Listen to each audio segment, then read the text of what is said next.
is Jen, and I'm here to share a little bit of a hybrid process video for you, which means I'm mixing digital and physical products to create a layout today. So I wanted to start on the computer and show you how I'm going to create this layout using the Ali Edwards Eat Story Kit, which is awesome, by the way. I have both the physical kit and the digital, and I'm going to use a digital stamp today. This is a circular stamp that says "Food for the Win." And I thought it would be fun to crop my photo into a circle and put this little digital stamp around the outside of it and then print it off. So I wanted to show you how I'm going to do that with this photo of a rolling pin and some flour on my countertop in my kitchen. I am not a cook or a baker, and so that's the story I'm going to tell today, is the fact that I'm not, but I cooked some cookies this day. And so the first thing I want to do is crop my photo into a circle. So what I'm going to do is I am going to take my ellipse tool, which is over here on the left hand side in your toolbar. It might show up as a rectangle or the rounded rectangle. These are all under the same tool here. You just have to right click to access those other options. So I'm just doing a circle, so I'm going to click ellipse tool, and I want to create a circle that I can the size that I want to cut this shape out of. So I want to fill it in, and I'm going to just create a white circle, and the stroke doesn't really matter right now, or I'm going to have no stroke actually, and I'm just going to draw a circle. So if you hold down your shift key, it will make it so that it stays a circle. If you do not hold down shift, it will allow you to create ovals and different kinds of shapes, which I do not want. So I'm just going to step backward there. Hold down your shift key, drag out a circle, and I want to make this as large as I can without going off the edges. So I am clicking on my move tool and just going to size this up a little bit. I'm holding down the shift key while I size it here, and just getting it as big as I can. And now I want to create a clipping mask. So the way that I'm going to do that is I need to have the photo on top of the circle. Let me click the checkbox to say I'm okay with it. Over here in my layers palette, I'm going to drag the circle below my photo. So now you can't see it, but it is below there. To create a clipping mask, what you need to do is hold down the Option key or Alt key on your keyboard, and if you hover between the two layers, you'll see that there's a little arrow with a square. I'm going to click on that, and it's going to cut out this photo into a circle. So now I have that done, and I can move my photo around till it reaches a place within the circle that I like it. And so I think that I kind of want it like this right here.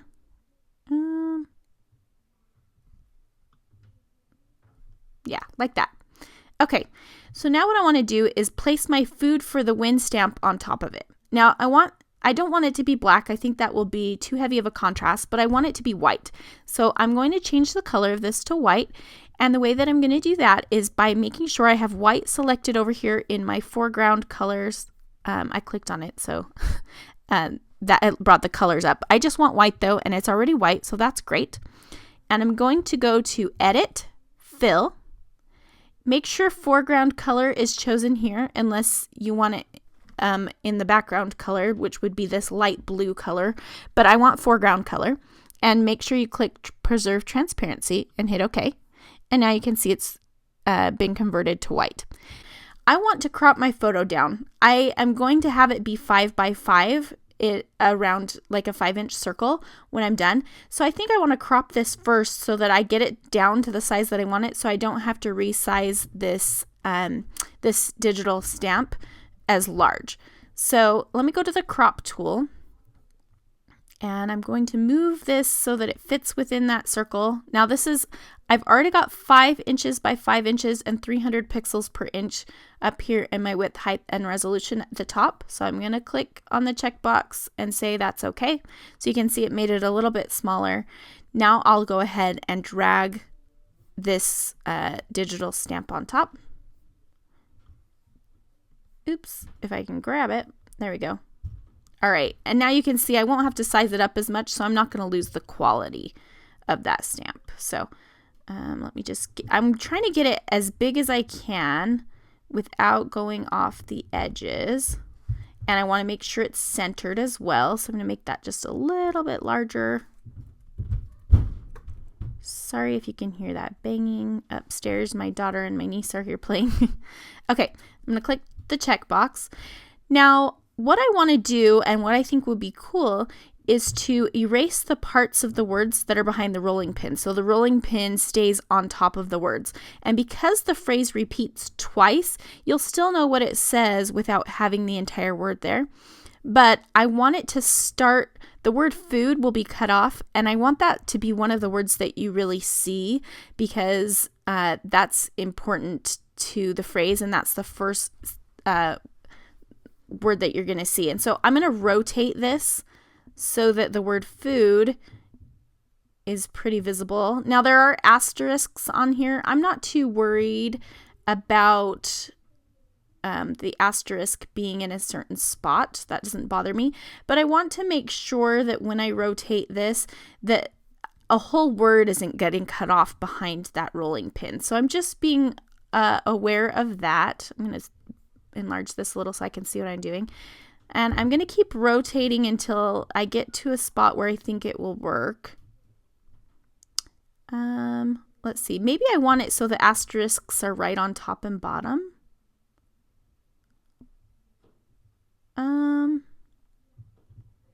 No.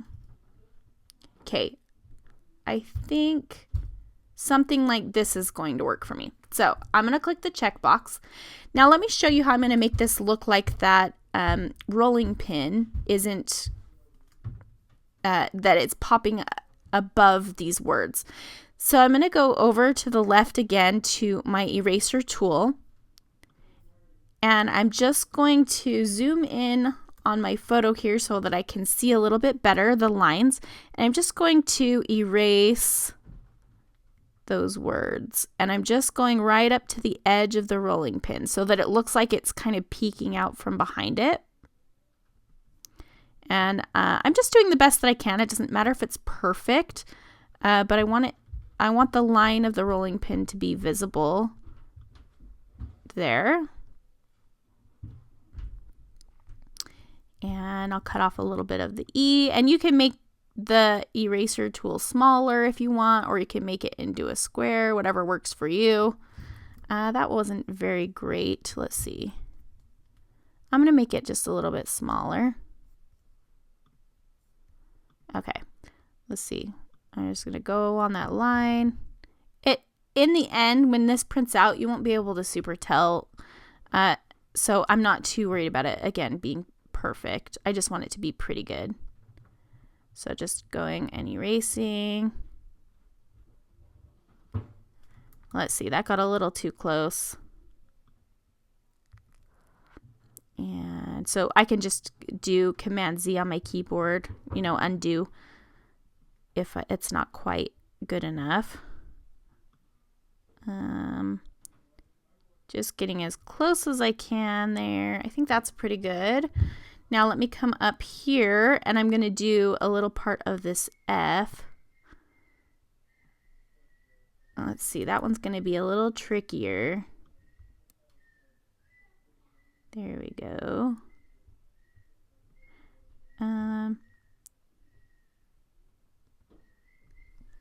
Okay, I think that looks pretty good. So let me zoom out. And there, now it looks like the rolling pin is sitting on top of that, which is good. So I'm going to go ahead and print this off, and then I will come back and show you the rest of my process. Okay, so here I have the photo printed out. I'm actually thinking I might use an 8.5 by 11 black sheet of cardstock for my background, just for some contrast and for something different. I haven't done that in a while. So what I'm going to do is I'm going to hand trim this out and leave a little white border. And I'll just use my micro tip scissors for that. And I am fairly comfortable cutting stuff like this out, but if you're not, if you have a punch you could use or a die, you could do that. But I just like to kind of turn the paper and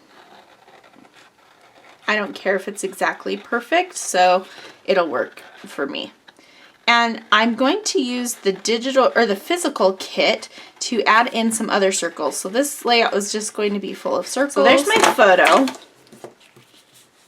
And it will go something like this. Now, there are different circular elements in the kit, so I'll see if any of those will work. Let's see, snack time, I don't know, that might work. This meal, not really. Lunch, yum, could work, but it's black. I don't know, maybe snack time. The other thing I was thinking, okay, so there are these. I might use on the table and maybe the pie, just because that fits in with the story that I want to tell. So we can do, oops, on the table.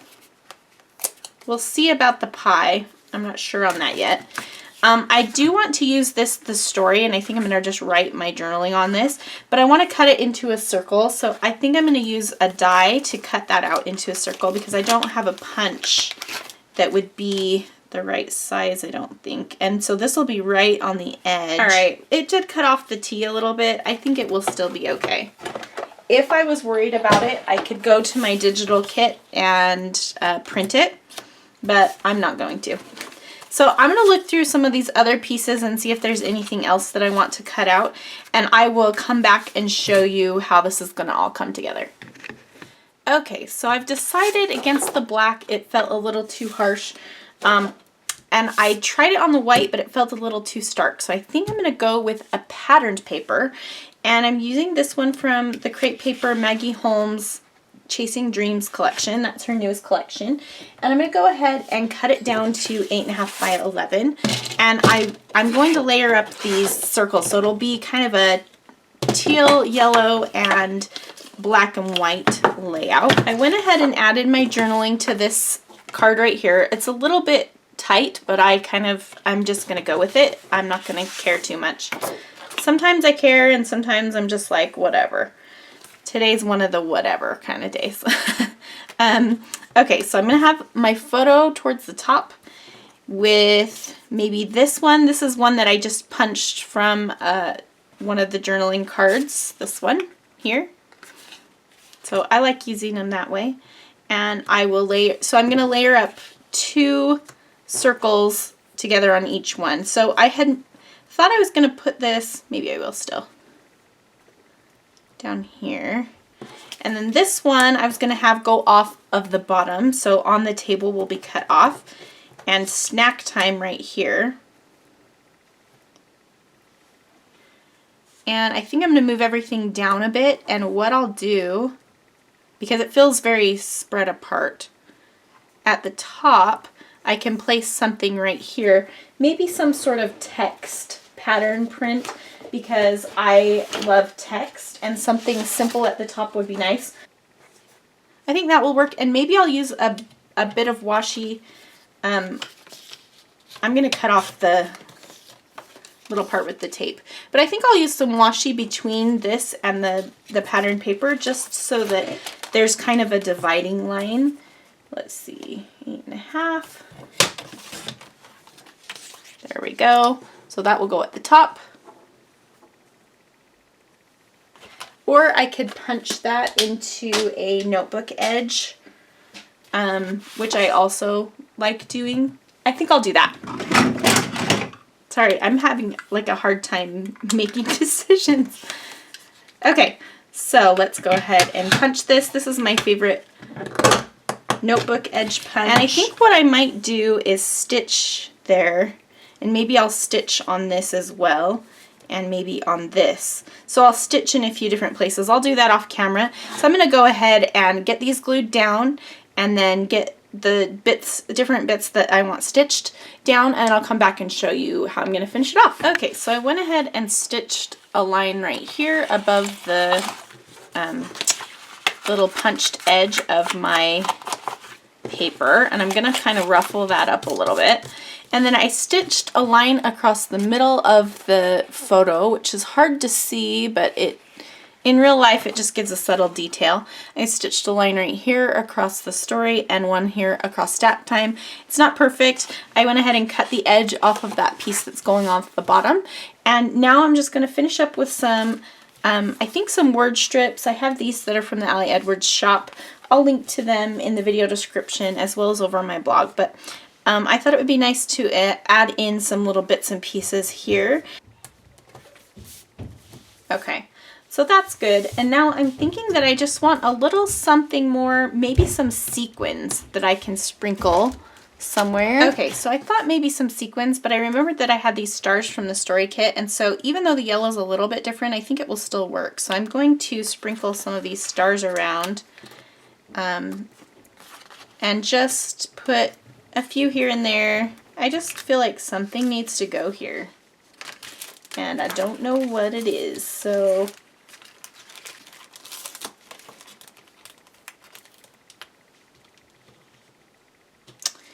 I don't know, it's not another word sticker or something. Maybe I don't need to stick anything there. I don't know, this could just be a very simple layout. Now, I actually do kind of want to add some black splatters to this, which might freak some people out, but I'm going to do it anyway. So I'm just going to use some Heidi Swap Color Shine in black. And just put a few little bits here and there.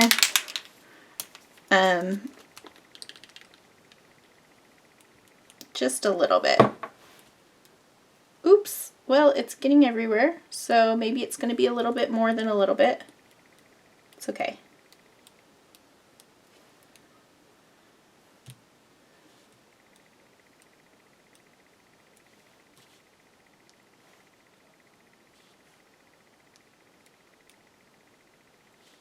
All right.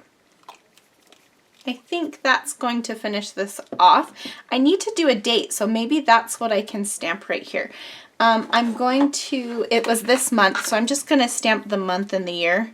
So I'll just do March 2017. And I'll just use my black Butte ink from Allie.